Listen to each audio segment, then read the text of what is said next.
আমরা বলতে চাই, আমাদের ছোট জায়গা থেকে আমরাও আপনাদের সাথে থাকতে চাই।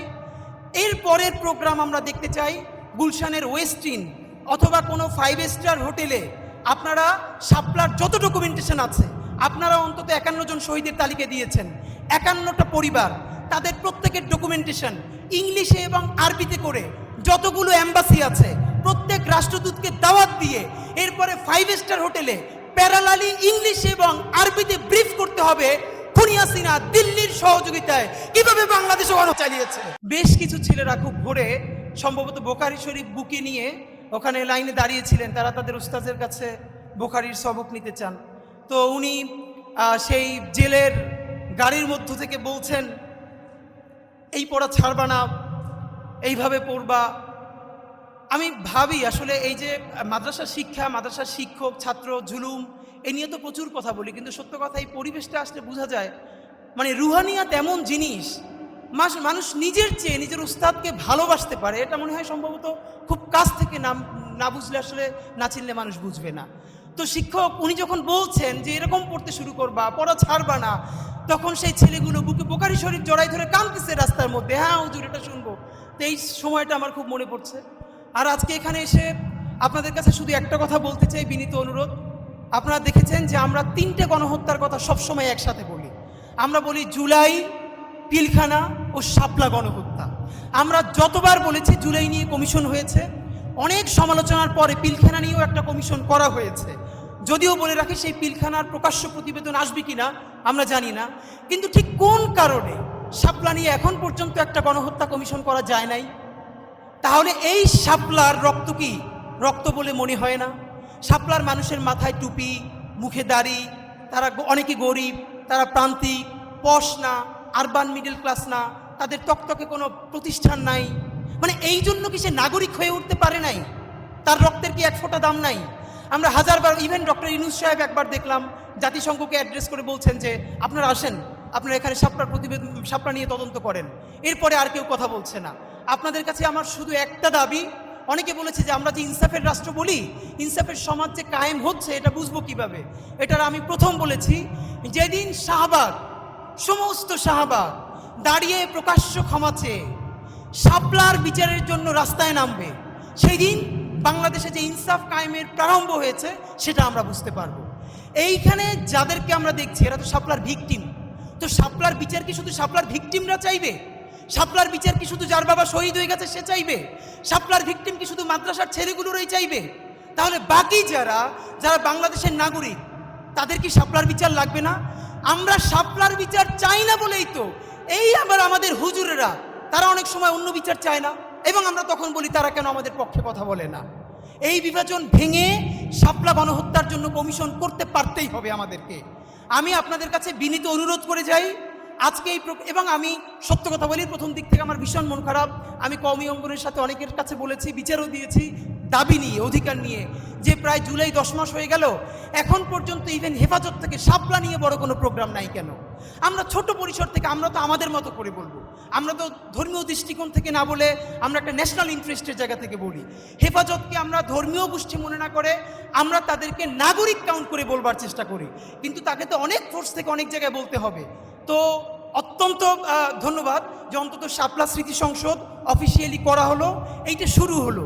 গণহত্যার বিচার শুরু না করা পর্যন্ত শাপলা স্মৃতি সংসদ বন্ধ করা যাবে না, এটা আপনাদের প্রতি আমাদের বিনীত অনুরোধ। নাম্বার 2, এইখানে যত আলেম ওলামা আছেন, এই আলেম ওলামারা তো থাকবেই, কিন্তু শাপলার বিচারের জন্য আমরা বাংলাদেশের ইউনিভার্সিটির ইভেন আমার টি শার্ট পরা বোনদেরকে পর্যন্ত রাস্তায় দেখতে চাই। কারণ শাপলার বিচার যদি না হয় তাহলে পিলখানার বিচারও কিন্তু হবে না, এটা আপনাদেরকে বলি। আর শাপলা গণহত্যা হচ্ছে সেই গণহত্যা যেই গণহত্যার লাশগুলো গুম করার মধ্য দিয়ে খুনি হাসিনা নিশ্চিতভাবে সাহস পেয়েছে মানুষ মেরে লাশ গুম করে দিলে তারপরে রক্ত যদি সব পানি দিয়ে ধুয়ে দেয় তবুও তাকে করবার মতো এই বাংলার জমিনে কেউ নাই। এই সাহসে শাপলা থেকে জুগিয়েছিল আল্লাহর অসীম কৃপা। আপনি ভাবেন 1 যুগ হয় নাই, যে বলেছিল রং মেখে শুয়েছিল। আমি নিজে শাপলা চত্বরে আপনাদের বিকেলের দিন হঠাৎ করে ভ্যানের উপরে 4টা লাশ, একদিকে প্রচণ্ড গুলি, একদিকে জানাজা, কোথায় যাব কোনো ঠিক নাই। এই গল্প অনেক জায়গায় বলেছি। তো আমরা আপনাদের কাছে বিনীত অনুরোধ, বিশেষ করে আল্লামা মামুনুল হক আপনার কাছে আমরা বলতে চাই, আমাদের ছোট জায়গা থেকে আমরাও আপনাদের সাথে থাকতে চাই।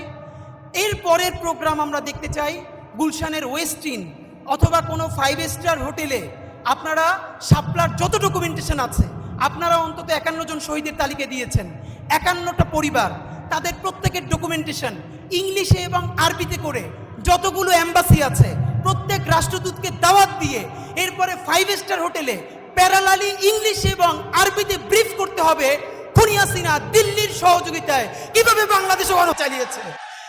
যতক্ষণ না পর্যন্ত বাংলার জমিনে শাপলা গণহত্যার বিচার হবে ততদিন জুলাই চলবে। বাংলাদেশ জিন্দাবাদ, ইনকিলাব জিন্দাবাদ। ধন্যবাদ শরীফ ওসমান হাদি ভাইকে, অত্যন্ত গুরুত্বপূর্ণ আলোচনা তিনি আমাদের সামনে এনেছেন।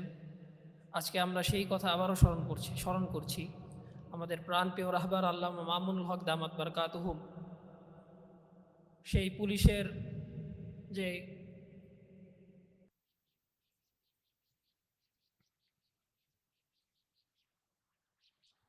আসসালামু আলাইকুম ওয়া রাহমাতুল্লাহি ওয়া বারাকাতুহু।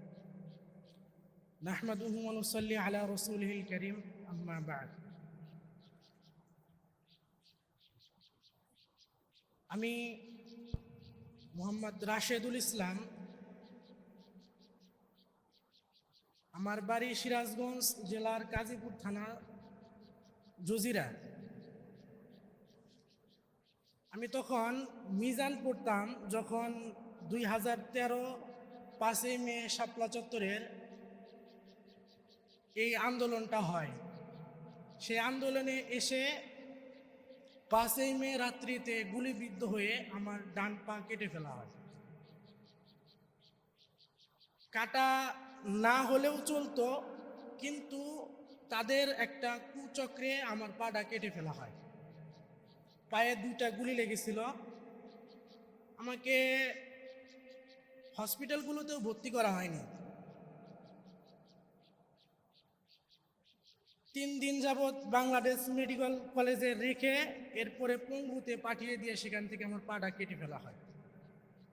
আমি চাই যারা 5ই মেতে আহত হয়েছে, নিহত হয়েছে, তাদের ব্যাপারে একটা সঠিক তদন্ত হয়ে এর একটা বিচার হোক, এবং যারা এতে বিধ্বস্ত,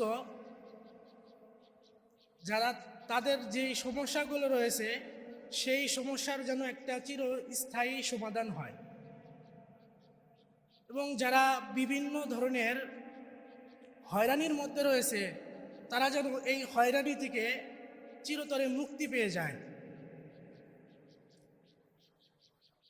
এই বলে আমার বক্তব্য শেষ করছি। ওয়া আখিরু দাওয়ানা আলহামদুলিল্লাহি রাব্বিল আলামিন। আসসালামু আলাইকুম রহমতুল্লাহি ওয়া বারাকাতুহু। আমি শাপলা চত্বরে আমি হাফিজ মোহাম্মদ আব্দুর রহিম হেফজখানায় একটা শিক্ষকতা করতাম। তখন ওই শাপলা চত্বরে আমার ডান চোখে গুলিবিদ্ধ হয়। তারপরে আমি শাহজাহানপুরে হসপিটালে আমার চিকিৎসা হয়। তারপরে এইভাবে 5টা অপারেশন আমার চোখে হয়। আমি এই চোখের কারণে ডান চোখে